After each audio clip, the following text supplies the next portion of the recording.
Hello दोस्तों, मेरा नाम उमेश कुमार शुक्ला है और मैं बीआरडी मेडिकल कॉलेज गोरखपुर में सेकेंड ईयर एमबीबीएस कर रहा हूं।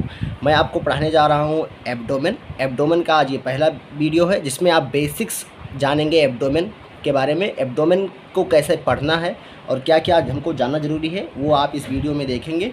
और कुछ इंपॉर्टेंट चीज़ें जो आपको वन लाइनर पूछ ली जाती हैं, एमसीक्यू में पूछ लिया जाता है या 60 नोट पूछ लिया जाता है, उसके बारे में यहाँ आप सीखने वाले हैं।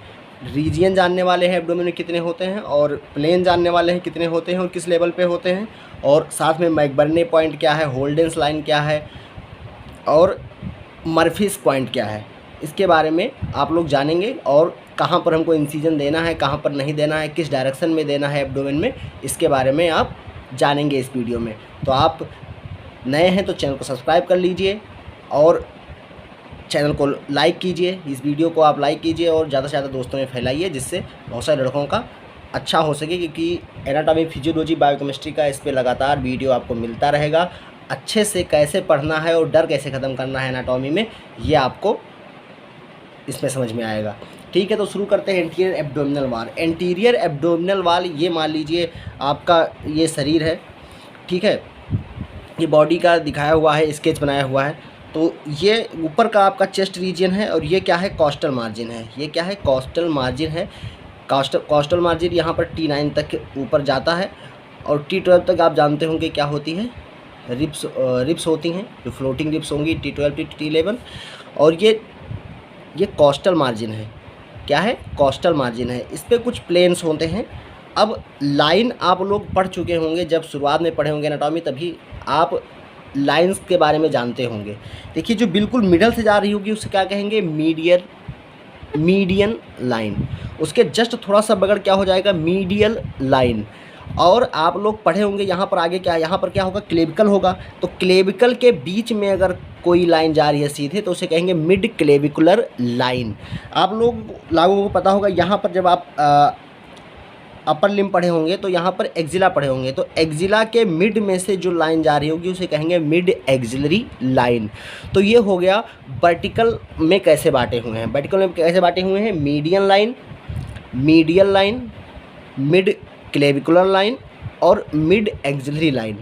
अब जैसे मान लो मिड क्लेविकुलर लाइन के लेफ़्ट साइड में है, राइट साइड में है, ये सब टर्म यूज किए जाएंगे।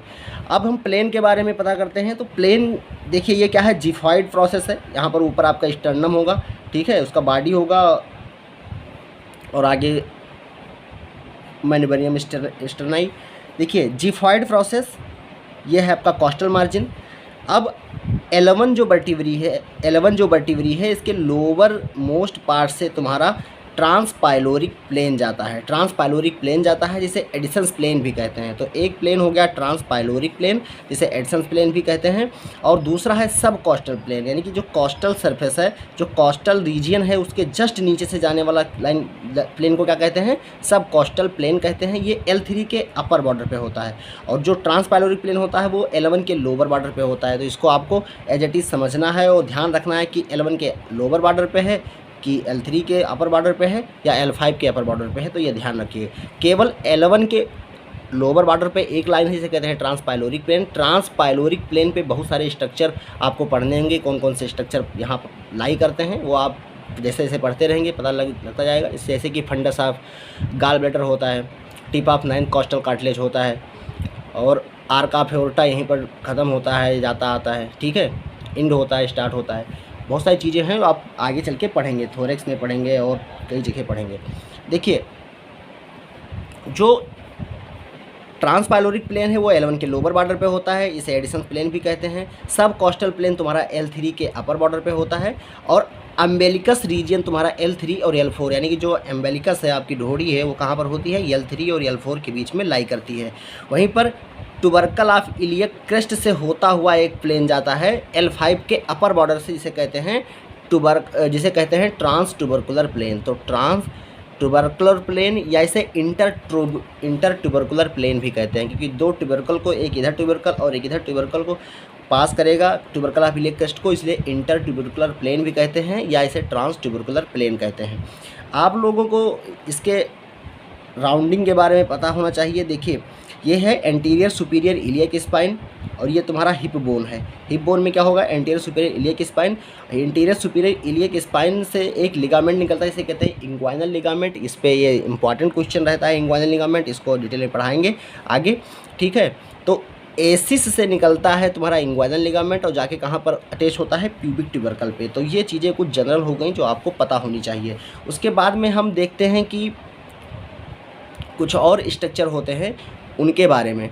लीनिया एल्बा क्या है, लीनिया सेमिलरिस क्या है, मिड लाइन ग्रुप कहाँ से होता है, और इंग्वाइनल लाइन क्या है, होल्डर्स लाइन क्या है, लाइन्स ऑफ वेनस कहाँ पर है, ठीक है। तो इसके बारे में हम देखते हैं। आप सबको ये डायग्राम से आपको ध्यान रखना है कि कौन सा स्ट्रक्चर कहाँ पर होता है, उसके बारे में आपको पता होना चाहिए, तभी आप आगे अच्छे से स्टडी कर पाएंगे। देखिए ये आपका सब कॉस्टल, ये कॉस्टल मार्जिन है, ठीक है। ये कॉस्टल मार्जिन है, यहाँ पर होता है tip of 9th costal cartilage, यहाँ पर होता है tip of 9th costal cartilage. और बीच का जो मिड लाइन है, मिड लाइन ग्रुप, यहाँ पर क्या होता है, मिड लाइन ग्रुप होता है, थोड़ा सा नीचे की तरफ धसा हुआ दिखाई पड़ता है जब आप देखेंगे तो इसे कहते हैं मिड लाइन ग्रुप। और ये क्या है, अम्बेलिकस, अम्बेलिकस आपकी है। और इसके दोनों तरफ क्या होता है, लीनिया सेमी लूनेरिस होती है। सेमी लूनर शेप में होता है, इसलिए इसका नाम पड़ता है लीनिया सेमी लूनेरिस। जो ये मिड लाइन ग्रुप है, जो मिड लाइन ग्रुप है, ये किसके साथ में रन करता है, लीनिया एल्बा के साथ में। लीनिया एल्बा क्या है, टेंडिनस रैफे है। टेंडिनस रैफे है यानी कि मसल के जो टेंडन होते हैं उससे मिलकर बना होता है तुम्हारा लीनिया एल्बा। तो मिड लाइन ग्रुप रन करता है किसके अलॉन्ग, लीनिया एल्बा के अलॉन्ग। ये तुम्हारा लीनिया सेमिलरिस है। और जो लीनिया ट्रांसवर्सेलिस, ये देखिए कुछ रिज होती हैं ट्रांसवर्स डायरेक्शन में, जिसे कहते हैं लीनिया ट्रांसवर्सेलिस। और कुछ नीचे आओगे तो नीचे की तरफ फरो जैसा बना होता है, बहुत सारे मार्किंग होते हैं, जिसे कहते हैं लीनिया ग्रेविडेरम। लीनिया ग्रेविडेरम, इसे व्हाइट लाइन्स ऑफ प्रेगनेंसी भी कहते हैं। तो व्हाइट लाइन्स ऑफ प्रेगनेंसी, अगर आप एग्जामाइन कर रहे हैं, जनरल एग्जामिनेशन कर रहे हैं बॉडी का, तो आप देखेंगे कि व्हाइट लाइन्स ऐसे ऐसे बनी रहती हैं, ठीक है। व्हाइट लाइन्स बनी रहती हैं अगर, और प्रेगनेंसी के दौरान ज़्यादा प्रीडोमिनेंट होती हैं, ज़्यादा दिखाई पड़ती हैं, इसीलिए व्हाइट लाइन्स ऑफ प्रेगनेंसी भी इसे कहते हैं, लीनिया ग्रेविडेरम को। उसके बाद में इंग्वाइनल लाइन क्या होता है, इंग्वाइनल लाइन आपको ऊपर पढ़ा चुके, एंटीरियर सुपीरियर इलियक स्पाइन से प्यूबिक ट्यूबरकल तक एक लिगामेंट लगा होता है, जिसे कहते हैं इंग्वाइनल लिगामेंट। और जो ये इन दोनों के बीच का जो लाइन होता है उसे कहते हैं इंग्वाइनल लाइन। इंग्वाइनल लाइन के नीचे होती है होल्डेंस लाइन। इंग्वाइनल, ये अभी आप ध्यान कीजिए, बाद में फिर होल्डेंस लाइन अच्छे से बताएंगे कहाँ से क्या होती है और क्या उसका सिग्निफिकेंस है, ठीक है। तो होल्डेंस लाइन्स इंग्वाइनल लाइन के नीचे होती है। और लाइन्स ऑफ वेनस तुम्हारा मिड लाइन ग्रुप और लीनिया सेमी लूनेरिस को कट करती है सेमी लूनर डायरेक्शन में। देखिए सेमी लूनर शेप में ऐसे काट रही है। ये तुम्हारा लीनिया ग्रेविडेरम के ऊपर होता है। ये आपका है प्यूबिक ट्यूबरकल, ये है प्यूबिक सिम्फाइसिस। प्यूबिक सिम्फाइसिस यानी कि दो प्यूबिक बोन आपके यहाँ पर जुड़ रही होंगी, तो प्यूबिक सिम्फाइसिस बनता है। और ये आपको पहले बता चुके हैं क्या है, कॉस्टल मार्जिन है। अब हम पढ़ने जा रहे हैं कि मर्फीज पॉइंट क्या होता है, मैकबर्नस लाइन क्या है और मैकबर्नस पॉइंट क्या होता है, इसके बारे में पता करेंगे। और लीनिया एल्बा देखेंगे। देखो लीनिया एल्बा बिल्कुल बीच में होती है। ये क्या होता है, लीनिया एल्बा क्या है, टेंडिनस रैफे है, यानी कि मसल्स के टेंडन का बना हुआ है। ये देखिए tip of 9th costal cartilage दिखाया हुआ है। यहाँ पर लीवर होगा और लीवर आपका नीचे जो पॉइंट आता है वो tip of 9th costal cartilage आता है। और tip of 9th costal cartilage जहाँ पर होता है उसको कहते हैं मर्फीज पॉइंट। क्या कहते हैं, मर्फीज पॉइंट। आप लोग आगे पढ़ेंगे। एक मर्फीज साइन होता है, मर्फीज साइन होती है जिसमें यहाँ पर पेन होता है, गाल ब्लेडर के लिए होता है। जब इसको पल्पेट करते हैं तो यहाँ पर दर्द होता है, इसे मर्फीज साइन कहते हैं।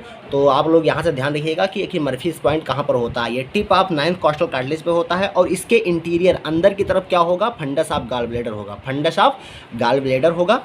उसके बाद में मैकबर्नस लाइन क्या है, मैकबर्नस लाइन तुम्हारा स्पाइनो अम्बिलिकल लाइन भी कहलाता है। स्पाइनो अम्बिलिकल लाइन यानी कि स्पाइन यानी कि एंटीरियर सुपीरियर इलियक स्पाइन से लेकर अम्बिलिकस तक जो लाइन होती है उसे क्या कहते हैं, मैकबर्नस लाइन। और इसके मीडियल 2/3 और लेटरल 1/3 में एक पॉइंट होता है, इसे कहते हैं मैकबर्नस पॉइंट। तो मैकबर्नस पॉइंट क्या है, मैकबर्नस लाइन पे मीडियल 2/3 यानी कि मीडियल में ज़्यादा गैप है, 2/3 है, और लेटरल में 1/3 पे क्या होता है, मैकबर्नेस पॉइंट होता है। मैकबर्नेस पॉइंट पे क्या होती है, अपेंडिक्स जो बेस होता है अपेंडिक्स का, वो इसके नीचे यानी कि डीप लाई करती है। मैकबर्नेस पॉइंट के नीचे तुम्हारा कौन लाई करता है, अपेंडिक्स। ठीक है, तो ये ध्यान रखिएगा। और ये अम्बिलिकस और एंटीरियर सुपीरियर इलियक स्पाइन के बीच में, लाइन के बीच में होता है मैकबर्नेस पॉइंट। ये लीनिया एल्बा है, आपको पहले बता चुका हूँ, टेंडिनस रेफे है। ये इंग्वाइनल लिगामेंट है, इसके बारे में आपको पता है कि एंटीरियर सुपीरियर इलियक स्पाइन और प्यूबिक ट्यूबरकल के बीच में होता है। ये स्पर्मेटिक कॉर्ड है, स्पर्मेटिक कार्ड है, इसको हम डिटेल में पढ़ाएंगे। स्पर्मेटिक कॉर्ड को आप लोग परेशान मत होइएगा। स्पर्मेटिक कॉर्ड, और ये आपकी ये टेस्टिस है, नीचे का टेस्टिस है। ये जो ऊपर जो निकलती है स्पर्मेटिक कॉर्ड, ये आप अभी सुपरफिशियल इंग्वाइनल रिंग और डीप इंग्वाइनल रिंग के बारे में भी पढ़ाएंगे। जब इंग्वाइनल लिगामेंट और इंग्वाइनल कैनाल पढ़ाएंगे वहाँ पे, तो सुपरफिशियल इंग्वाइनल रिंग ऊपर की तरफ दिख रही है और अंदर की तरफ क्या होगा, डीप इंग्वाइनल रिंग होगा। तो ये तुम्हारा जनरल चीज़ें हो गया। अब हम layers of anterior abdominal wall के बारे में पढ़ लेते हैं। तो कितनी लेयर होती हैं, अगर हम एक एक लेयर उतारें तो क्या क्या मिलेगा। देखिए, स्किन मिलेगा, सुपरफिशियल फैसिया मिलेगा, स्किन मिलेगा, सुपरफिशियल फैसिया मिलेगा, एक्सटर्नल ऑब्लिक मसल मिलेगी, उसके बाद इंटरनल ऑब्लिक मसल मिलेगी, उसके बाद ट्रांसवर्स एब्डोमिनस मिलेगी, उसके बाद फैसिया ट्रांसवर्सेलिस मिलेगा, उसके बाद में एक्स्ट्रा पेरिटोनियल फिजर मिलेगा। ठीक है, तो एक्स्ट्रा पेरिटोनियल